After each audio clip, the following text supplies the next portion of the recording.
Čaute, chcel by som vám natočiť hru Agario, čo sa teraz snažím, a bude to hra Agario, na ktorú ste už samozrejme hrali. Ja som hral tiež mimo kamery, je to dobrá hra, ale vraj veľa ľudí na nej nervačilo. Veľa ľudí pri nej nervačí, neviem prečo.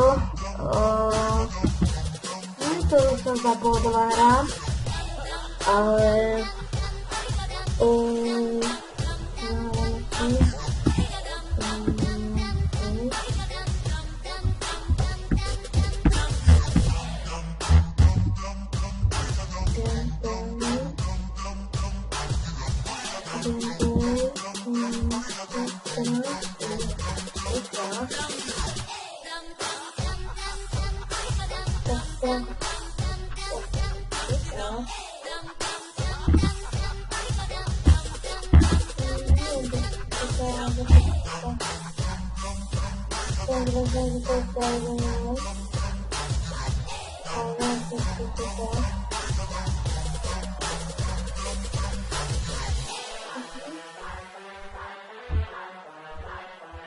neviem.